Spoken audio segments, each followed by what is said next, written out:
Today we're taking a look at the Roku Express line 2017. Now this is the standard Roku Express. You can buy this anywhere. It includes an HDMI cable on it, and it's identical in performance and everything to the Roku Plus, which is only available at Walmart, but the Roku Plus includes these old RCA cables, yellow, white, and red, that allow you to be able to control it to an older one. Since they're identical, the remotes are the same, everything else is the same except for that little ability, I'm going to unbox this version, and just remember throughout it that the only difference between the two, other than the fact that this starts at $29.99 and this costs a little bit more, is the fact that you won't be able to plug it into older TVs if you just get the Roku Express. So let's kind of dive in here. I am going to do a little head-to-head comparison with the 2016 version of it. I got it right here. I put a little piece of tape on this to make sure I didn't screw them up. But we're going to kind of take a look and see how similar they are. This is supposed to be 5 times more powerful than this version.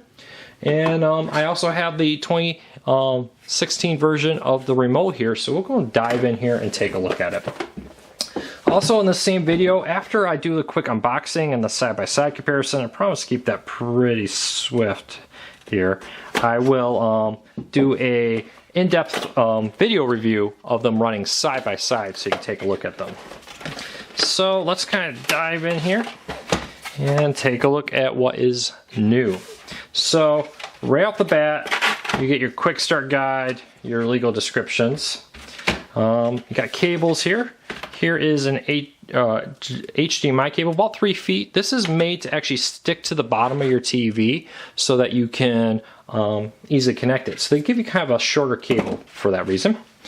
Right here is the power cable. It is still micro USB on that. No changes.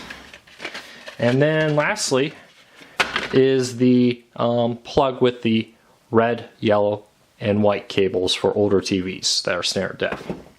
Let's kind of dive in here. Up next is you got the plug, pretty standard plug.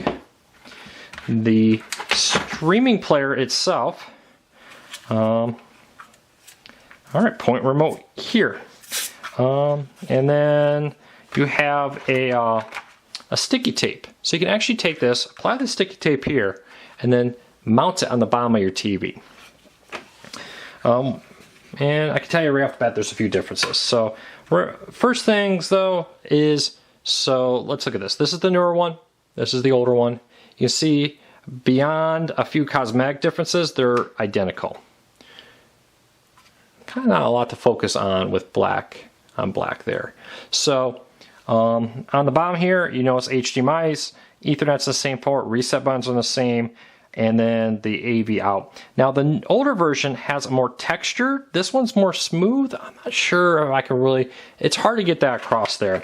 Now I put a little piece of tape on this so I didn't confuse them, but you can see they put like a roughness here across that, where this is, ooh, if I don't knock it all over, this is actually smooth here. So that's for the tape, to give the tape a better grip on your device. So beyond that, there's not really much to say. Let's dive into the remote. Now you will find a slightly altered remote here. And I really like what they did here. You notice that the play, pause buttons are a little bit bigger. I never really liked this. It was kind of small in the older versions. All Roku's had this. The newer version is much bigger, much easier to use. The quick buttons too are raised. I'm not really sure I can really give you a good example of that. The D-pad is raised up slightly, so it's a little bit more up front. Beyond that, you replace Amazon Video with Hulu on the newer version. Now, I got both these at Walmart because this is the Walmart exclusive. If you get the Express at a store other than Walmart, it won't have Vudu. It'll have some other device on there. Walmart struck a deal that their Vudu service would be a quick bind on all Roku players sold at Walmart, so keep that in mind. But yeah, I love the fact the buttons feel the same. It just slightly raised up on the quick buttons, which makes it a little easier. These are kind of flat, recessed into the actual device. And then I love how the D-pad's a little higher up. And more importantly, I love the bigger play pause button. So I'll get my hands all the way one last time for you to look at that. That's a pretty nice improvement right there.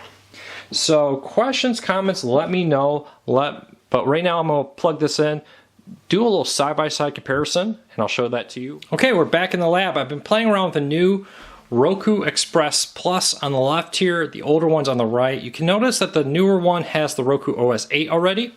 A few minor graphical differences. The purple is a little different. There's no line across the top. Really minor. But we're here to look at the speed performance. So let's just kind of jump in here and take a look. I'm using the exact same remote for these two devices, and hopefully we can keep them in sync to give you a good side-by-side comparison. So let's launch into Netflix first to kind of give you some user speed tests. There are plenty of services out there and reviews. I'll give you specs, but I really wanted to look at what it's like when you get it home and you test it out. What is your end user experience going to be? So let's kind of jump into World War II in color real quick. These are both LG TVs running in 4K. Now you notice the newer one has the autoplay at the top there, which gives you like a preview of it. The older one doesn't. Probably a speed issue there. Let's kind of dive in here and hit play. And you can see definitely a huge speed difference on the new one versus the old one. Let's do that again just to kind of give you one more point of reference on this. So on the new one it's playing, and the old one is not. Let's kind of jump back to the home screen here and repeat these tests with Amazon. And this is kind of interesting. It had to reload it. Let's see which one does faster. Should, in theory, they're both connected to the same Wi-Fi network. The downloading it should be pretty consistent. But you see the download was, but the execution was a little quicker on the newer version.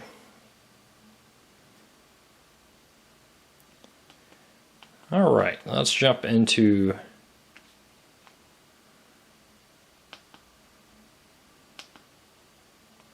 we're out of sync. Let me exit out here and relaunch. It's kind of the problem with using one remote for both of these.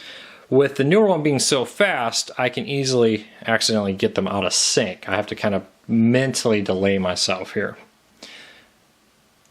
All right, it looks like we're fully up on the old one. Go down. There we go. Resume this. And you see again, the newer one knows to be faster. Let's do a couple other quick tests here to dive in. Let's quickly scroll through the menu. Again, I'm pressing the buttons at the same moment on both of them. You can definitely see the newer one feels a lot smoother. I'm not sure how well that's going to translate into the camera, but you get the idea. Let's do one more thing. I want to go into System and let's do a restart. I'm going to have to, because there's an extra option here.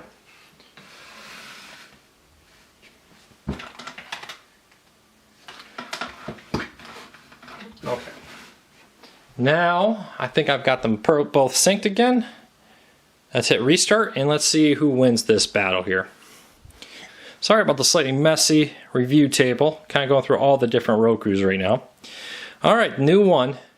You get the newer jumping Roku interface, where the older one, probably because of the speed issue, just gives you that more bland welcome screen there, we'll call it.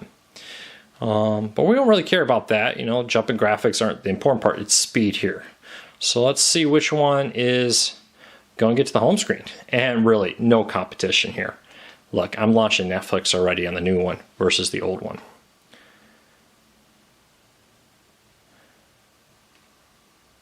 So there we go. About the time probably Netflix finishes loading, the old one gets launched. So overall, yeah, they say 5 times faster. It's definitely a noticeable user experience improvement on the newer device. If you have the older Roku Express and you've been thinking of upgrading and you still like the Roku Express layout, hey, $29.99 is very powerful. So 2017 Roku Express is worth upgrading to from the 2016.